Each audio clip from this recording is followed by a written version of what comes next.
Boa tarde a todos.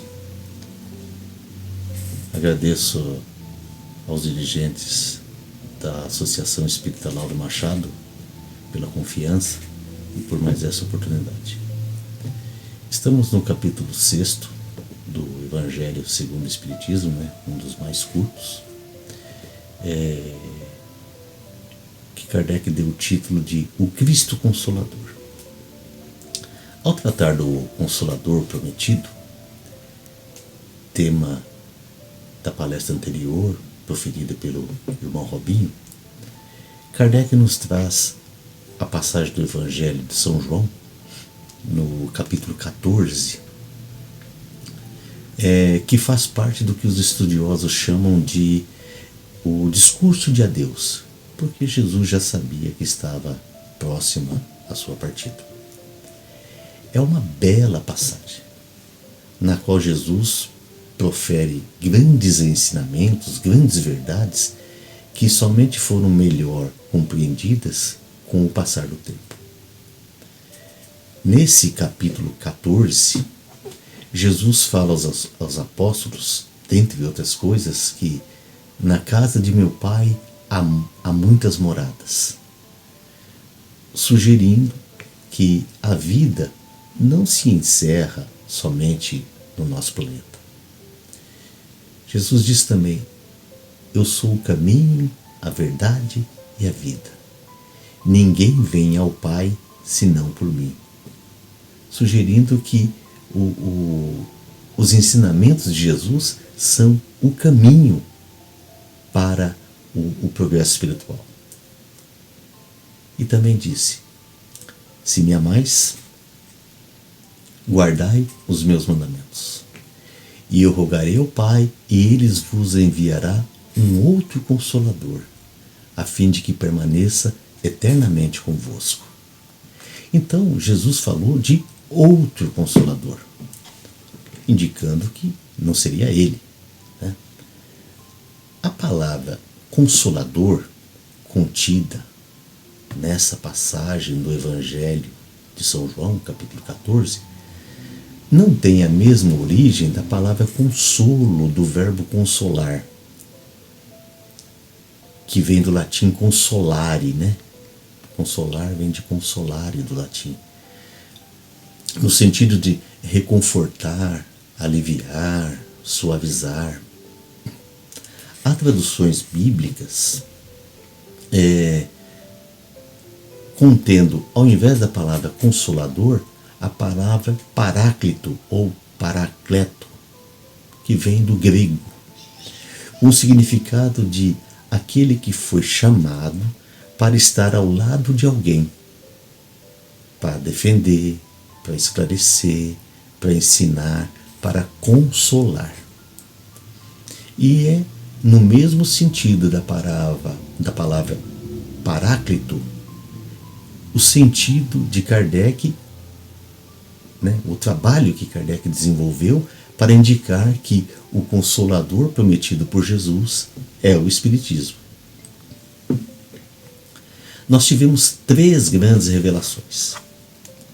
A primeira, apresentada por Moisés, trouxe a ideia do Deus único, tarefa já iniciada por Abraão lá atrás.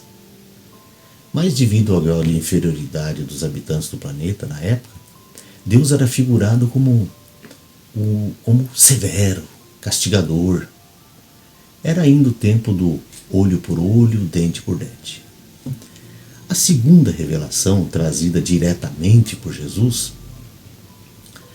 nos deu a ideia de um Deus de amor, um Deus misericordioso, e dizendo que caberia a nós deixar de lado a violência e cultivar o amor, saindo da barbárie. A terceira revelação foi apresentada por uma legião de espíritos superiores sob o comando do Espírito de Verdade. Emmanuel nos diz que em todas as grandes revelações, Jesus esteve presente, acompanhando de perto. Inclusive na primeira revelação trazida por Moisés. Nesta grande obra, Kardec demonstra que o Espiritismo é o outro Consolador prometido por Jesus, porque é uma doutrina que vem abrir os olhos da humanidade. Não se trata de dizer que Jesus tenha uma predileção pelo Espiritismo, porque Jesus, em todos os grandes movimentos de cunho moral, Jesus esteve presente. Não podemos dizer que na Reforma Protestante, de Martinho Lutero, que pretendeu esvaziar o poder político da Igreja Católica, Jesus não estava presente. A doutrina espírita não trouxe nada de novo, não revolucionou nada. Ela somente teve a sabedoria, a sensibilidade de simplificar, de aclarar os ensinamentos de Jesus, dando um sentido para as nossas dores, o porquê das diferenças sociais, o porquê dos nossos sofrimentos. O Espiritismo é a doutrina que trouxe e traz uma discussão aprofundada sobre o mundo espiritual, sobre a vida além do túmulo, sobre a imortalidade dos espíritos e sobre as diferenças existentes entre nós. Uns muito ricos, outros muito pobres, uns muito belos, outros nem tão belos assim, uns com problemas mentais e físicos e outros com mente privilegiada e uma saúde de ferro, explicando essas diferenças por meio da teoria da reencarnação. O Espiritismo nos mostra uma coisa simples. Nós é quem somos os autores do nosso destino. E que o reino de Deus está em nosso coração, em nossa consciência. Certa vez uma senhora conversava com o Chico Xavier e disse: olha, Chico, meu marido é muito bom, é um ótimo pai, um trabalhador honesto, mas ele tem um defeito, ele não é espírita.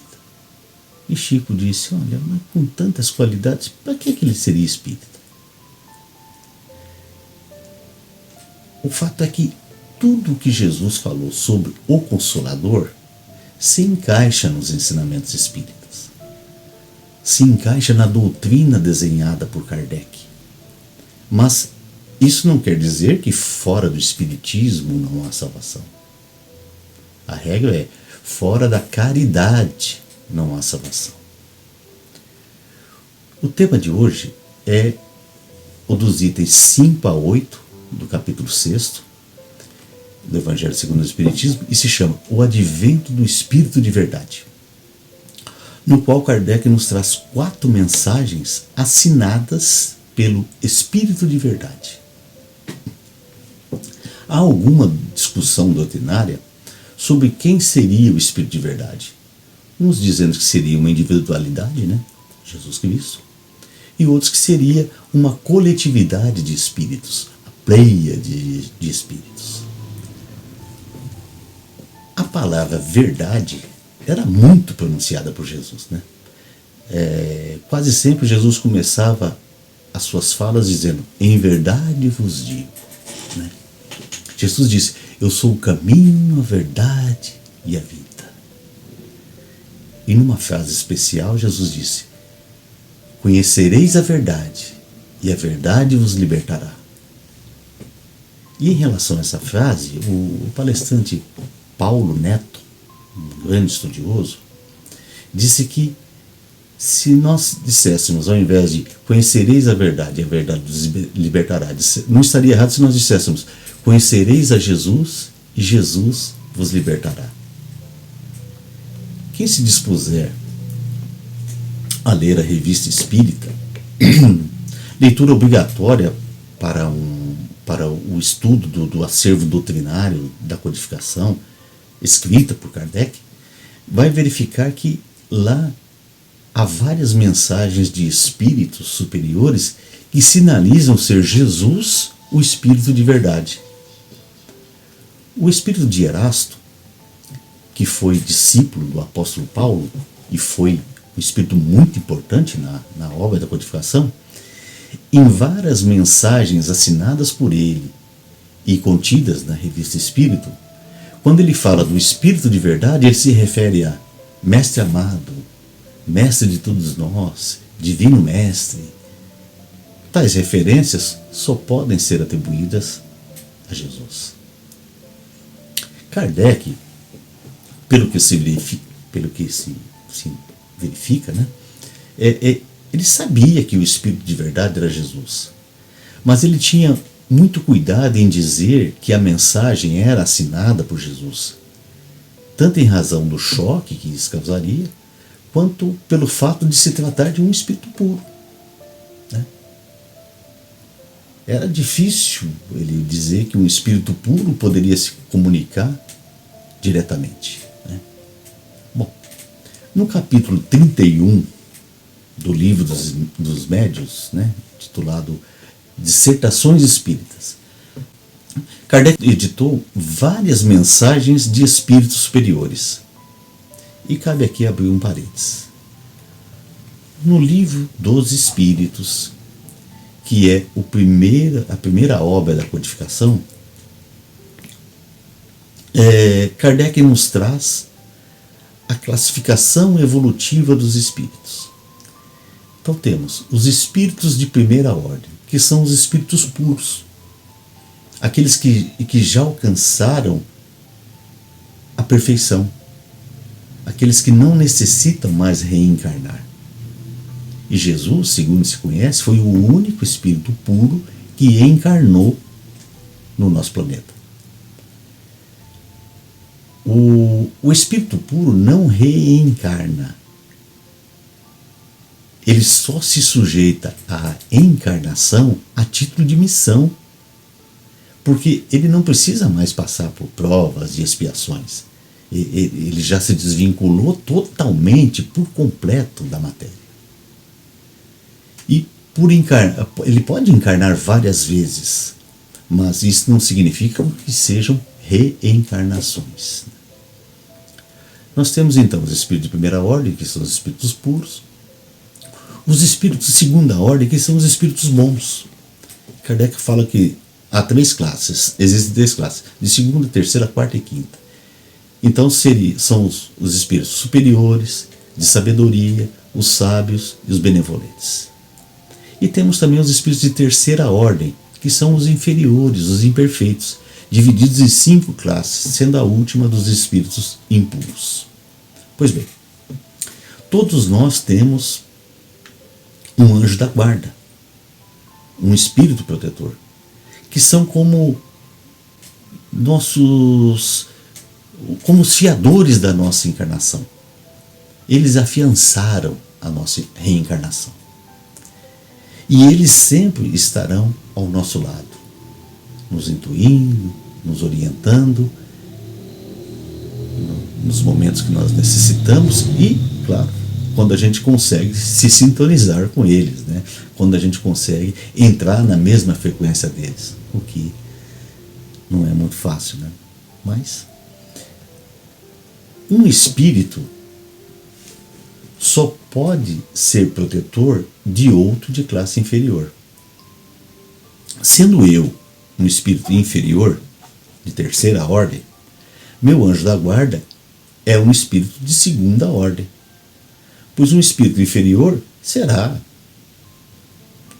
com pouca diferença, igual a mim, um pouco mais, um pouco menos, mas ele não terá evolução moral suficiente para me orientar em tudo, né? E um espírito de segunda ordem, portanto, terá como protetor um espírito puro. Se o inferior os de terceira ordem terá como protetor os de segunda ordem, os de segunda ordem terá como protetor os de primeira ordem, um espírito puro. Kardec, sendo um espírito de segunda ordem, tinha como guardião, como protetor, um espírito puro. Como a sua missão foi a de trazer a boa nova, o Consolador prometido por Jesus, era o próprio Jesus Cristo o seu anjo guardião, o seu protetor. Olha, que responsabilidade, né? Bom, fechando parênteses. No mencionado capítulo 31 do Livro dos Médiuns, Kardec traz mensagens assinadas, por exemplo, por Santo Agostinho, Rousseau, São Luís, Joana d'Arc, Fénelon, São Vicente de Paulo, Erasto, etc. Uma delas, a do item 9, que é exatamente a mesma do item 5 da lição de hoje, né, do Evangelho segundo o Espiritismo, com supressão de 1 ou 2 parágrafos, é a mesma. Só que no Livro dos Médiuns, Kardec não disse quem assinava a mensagem. Ele não colocou lá quem assinava. Agora, no Evangelho segundo o Espiritismo, ele atribui essa mensagem ao Espírito de Verdade. O interessante disso tudo é que, lá no Livro dos Médiuns, uma das obras importantes da codificação, Kardec, logo após a mensagem, deixou uma nota, onde, resumidamente, ele diz que esta mensagem foi obtida por um dos melhores médiuns da Sociedade Espírita de Paris, e está assinada por um nome cujo respeito não nos permite reproduzir. Esse nome é o de Jesus de Nazaré. Então, na nota, ele disse que a mensagem foi assinada por Jesus de Nazaré. Portanto, se Kardec diz, no Livro dos Médiuns, que a mensagem foi assinada por Jesus de Nazaré, nessa nota, né? E coloca no Evangelho segundo o Espiritismo como sendo uma mensagem assinada pelo Espírito de Verdade, tem que se concluir que Jesus é o Espírito de Verdade. Convém lembrar que o Livro dos Espíritos, né, é de 1857. O Livro dos Médiuns é de 1861. E o Evangelho segundo o Espiritismo é de 1864. Né? O título original era Imitação do Evangelho segundo o Espiritismo, que foi modificado somente em 1866, a partir da terceira edição, modificado pelo próprio Kardec por sugestão dos Espíritos. Então, 3 anos depois, Kardec publicou como sendo o Espírito de Verdade uma mensagem que, há 3 anos atrás, no Livro dos Médiuns, ele tinha dito que essa mensagem foi assinada por Jesus de Nazaré. Bom, toda essa discussão é complexa e cabe num curso completo sobre isso aí, né? E não é o nosso propósito, e nem eu tenho conhecimento doutrinário para tanto. Apenas eu repito o que eu leio e o que eu entendo razoável, né? O fato é que nós temos à nossa disposição uma doutrina consoladora, cuja base é a fé raciocinada, não a fé dogmática.